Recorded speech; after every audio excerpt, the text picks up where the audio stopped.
अस्सलाम वालेकुम, सत श्री अकाल। मैं हरमीत सिंह और आप देख रहे हैं आपका अपना यूट्यूब चैनल अजीम तस्तनी अपडेट्स हमारे पास हैं जो आपके साथ शेयर कर। सबसे पहले बात करेंगे गजा में इसराइली फौजी हलाक, यहया अल सिनवार ने आखिरी खत किसे लिखा। मकबूजा गोलान में ड्रोन हमला। आप सबका शुक्रिया जिस तरीके से आप अपने नए चैनल के साथ जुड़े हैं। बहुत सारे दोस्तों के कमेंट्स में पढ़ता रहता हूँ कि यार आप हर जगह चैनल ही बना रहे हैं। अब मैं थोड़ा सा वाज़ेह करूँ, थोड़ा सा आप लोग खुद भी सर्च कर लिया करो कि मेरी क्या मजबूरी है बार बार जो मैं चैनल बना रहा हूँ। मुझे भी अच्छा नहीं लगता, कोई आसान काम नहीं होता है, बहुत मुश्किल काम होता है। लेकिन मैं हमेशा ये बात करता हूँ कि मैंने अगर सब्र सीखा है, अगर इस्तिकामत सीखी है तो गजा के मासूम लोगों से सीखिए कि किस तरीके से वो भूख में, नंग में, इस बुरे हालात में भी वो रब का शुक्र अदा करते हैं। तो मेरा कोई शौक नहीं है बार बार मैं चैनल क्रिएट करूँ और तुम लोगों को भी तकलीफ दूं। मेरे चैनल ग्रे लिस्ट में डाल देते हैं। ग्रे लिस्ट में चांसेस उसके आने के बहुत ही कम होते हैं और डीमोनेटाइज का मकसद ये होता है कि आगे तक पैगाम बहुत स्लो पहुंचना शुरू हो जाता है। उसके साथ साथ जो हमारे जो खर्चे ऑफिस के चलते हैं, बच्चों के खर्चे चलते हैं, रिसर्चर के चलते हैं, तो वो भी बंद हो जाते हैं हम सब पे। अब जो जितना भी कुछ है मैं अपने जेब से कर रहा हूं। मेरी अपनी सैलरीज जो आती हैं वो मैं इन लड़कों को दे के, रिसर्चर्स को दे के, अपनी टीम को दे के काम निकाल रहा हूं। तो मेरी जो गुजारिश होती है वो ये है कि नए चैनल को आप सपोर्ट करें, क्योंकि इसको आगे लेके जाएं एक डिफरेंट वे से, शायद ये बच जाए। तो इसलिए ये मुझे कोई शौक नहीं है, आप सब गिला मत कीजिएगा। मैं सिर्फ आपको एक्सप्लेन करना चाहता हूं कि मेरा कोई शौक नहीं चैनल पे चैनल बनाने का, सिर्फ इस काज को सपोर्ट करना है। तो उस काज सपोर्ट करने के लिए मुझे मजबूरन नई हिकमत अमली बनानी पड़ती है। बहरहाल, गजा में इसराइली फौज की दरअंदाजी के दिफा में कार्रवाई के दौरान एक इसराइली फौजी हलाक हो गया। ग्रेनेड हमले, ये जो ग्रेनेड हमला हुआ है उसमें उनकी हलाकत हुई। Israel media times of Israel ने खबर नशर की है, तहम जख्मियों की तादाद का उन्होंने नहीं बताया। मेरी कोशिश होती है कि ज्यादा इस पे अपना तज्जिया ज्यादा, क्योंकि मैं अगर तज्जिया देता हूँ फिर यूट्यूब वाले बुरा मान जाते हैं, कंप्लेंट कर लेते हैं। तो ये जो सीधा खबर मैंने रखी है टाइम ऑफ इसराइल की, जो आपके सामने है, उनका ये कहना है कि एक हलाक हुआ है और जख्मियों के हवाले से उन्होंने खबर नहीं दी है। दूसरे ने आपको बताते चले कि टाइम ऑफ इसराइल के मुताबिक मकबूजा गोलान में ड्रोन की वजह से सायरन जो है सुनाई दे रहे हैं। दूसरे ने इराकी मज़ाहमत ने गोलान पर ड्रोन हमले की प्रेस रिलीज जारी की है। इसराइली मीडिया ने इस ज़मन में मजीद तफसील जो है जारी नहीं की है। इराक जैसे जारी करेगा तो वो मैं आपको बताऊंगा कि कहां कहां कौन सी जगह पे उन्होंने हमला किया है। दूसरे ने आपको बताता चलूं कि इसराइली अखबार एदियोत एहरोनोत की एक रिपोर्ट सामने आई है।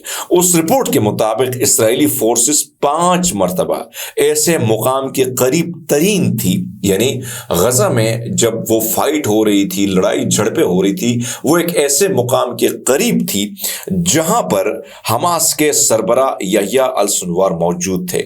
हमास जराए का कहना है कि इसराइली फोर्सेस यहया अल सिनवार से बराह जंग भी कर रहे थे और 5 मरतबा इसराइली फोर्सेस उनके करीब थी। इस वक्त यदीयूत अखबार की मैं आपको स्क्रीनशॉट भी आप देखें कि आपको पता चले कि भाई सब खबर हम यहां वहां से नहीं बल्कि इसराइल से खबर लेके आप तक पहुंचा रहे हैं। तो उन्होंने ये कहा है कि 5 मरतबा वो करीब आए और करीब आने के बाद जो है फिर जराए के मुताबिक शहीद यहया अल सिनवार ने हमास के सीनियर ओहदेदारों से खतूत के जरिए राब्ता भी बरकरार रखा। इलाके में इसराइली फोर्सेस की मौजूदगी की बुनियाद पर नई जगह मुंतकिल हुआ। हमास के अरकान और बैरूनी मुल्क सालसों को पैगामात भी उसने भेजे और अपने घर वालों को भी ये इत्तला दी जब उनका भतीजा शहीद हो गया, लेकिन ये पैगाम उनके 2 दिन बाद पहुंचा, वो खुद भी शहीद हो गए थे। तो आप अंदाजा लगा ले कि जंग जारी रही थी, जंग चल रही थी और उसके बावजूद जो है इसराइली फोर्सेस को नहीं मालूम था कि वो जिसके साथ लड़ रहे हैं वो यहया अल सिनवार है। ये यदीयूत एहरोनोत की रिपोर्ट है जो मैं आपको दे रहा हूं।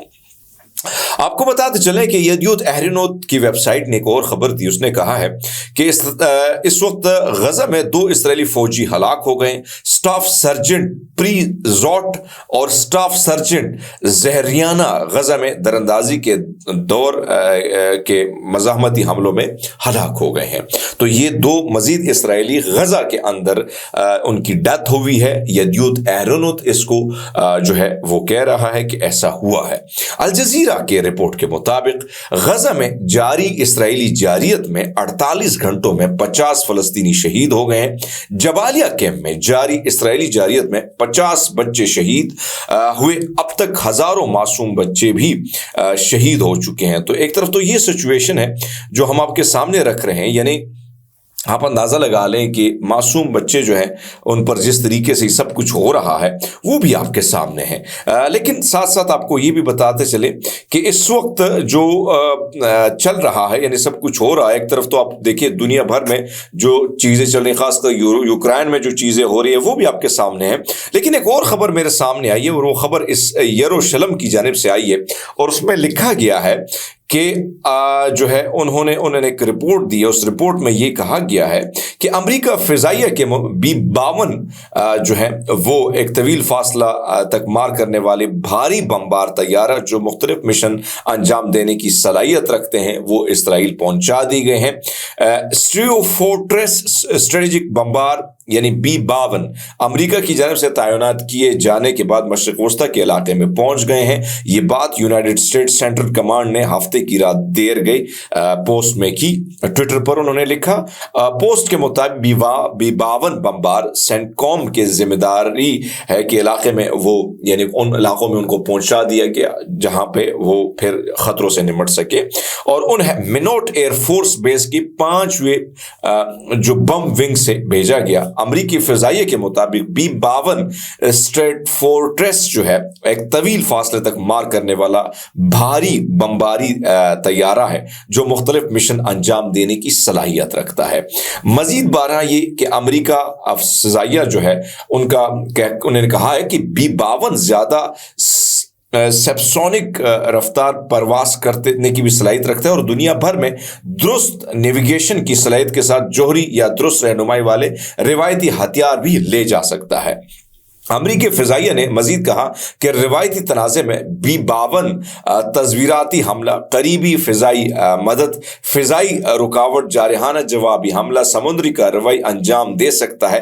چلانے والا پائلٹ رات کے آپریشن کے دوران نائٹ ویژن چشمے پہن کے اس کو جو ہے چلا سکتا ہے۔ یہ تقریباً یہ کہا جاتا ہے کہ یہ 1,40,000 مربع میل یعنی 3,64,000 مربع کلومیٹر سمندر کی سطح تک نگرانی کرنے کی صلاحیت رکھتا ہے۔ اب یہ بھیج دیا گیا ہے اور آپ کے سامنے صورتحال کہ کیا ہو رہا ہے۔ دوسرے میں آپ کو بتاتے چلیں کہ اس وقت ایک طرف تو سابق روسی صدر جو ہیں انہوں نے کہا ہے کہ امریکہ اور اتحادی سمجھتے ہیں کہ روس جوہری ہتھیار استعمال نہیں کرے گا تو وہ غلط ہیں۔ روس یوکرائن جنگ اور خطے کی موجودگی گمبھیر صورتحال کے حوالے سے گفتگو کرتے ہوئے روسی صدر نے کہا کہ امریکہ تیسری عالمی جنگ سے بچنے کے لیے روس کی وارننگ کو سنجیدہ لے۔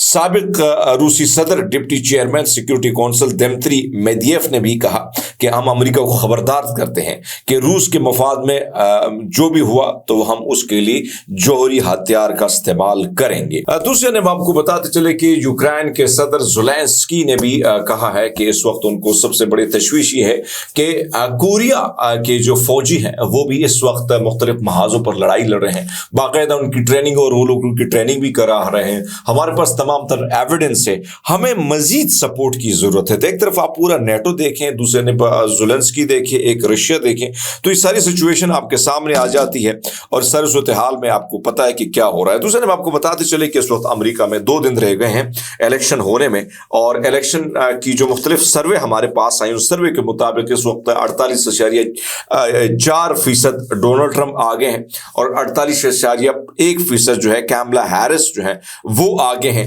اور یہ بڑا کلوز مارجن ہے۔ جس حوالے سے میں دیکھتا ہوں ساری چیزوں کو بڑے کلوز ہیں ایک دوسرے کو، اور ایسا لگتا ہے کہ اب معاملہ جو ہے آگے جب بڑھے گا تو اس میں پھر مزید الیکٹورل ووٹ ہے، پھر ونر ٹیک رولز ہے، بہت سارے رولز ہیں وہ فالو ہوں گے۔ بڑا پیچیدہ قسم کا الیکشن ہے، لیکن اس وقت آپ کو بتاتے چلے کہ پینسلوینیا، نوائڈا، نارتھ کیرولینا، جارجیا، ایرزونا، وہاں پر اس وقت اسٹیٹ میں بڑی زبردست قسم سے جو ہے وہ چل رہی ہے. دوسرے نے کیملا ہیرس اس وقت انہوں نے نارتھ کیرولائنا میں اپنی جو ہے تقریروں کا سلسلہ جاری رکھا اور کل ان پر پروٹیسٹ ان کے خلاف ہوا, اور جب وہ تقریر کر رہی تھی تو ان پر پروٹیسٹ ہوا. ذرا سا اسکرین شاٹ ہم لگا لیتے ہیں, ویڈیو نہیں دکھا سکتے ہیں, جس میں آپ دیکھ سکتے ہیں کہ نارتھ کیرولائنا میں جب وہ تقریر کر رہی تھی لوگوں نے کہا کہ آپ اپنی آرمی اپنا اسلحہ بیچنا چھوڑ دیں, غزہ میں معصوم لوگوں کی شہادت ہو کہ آپ لوگ ذمہ دار ہیں.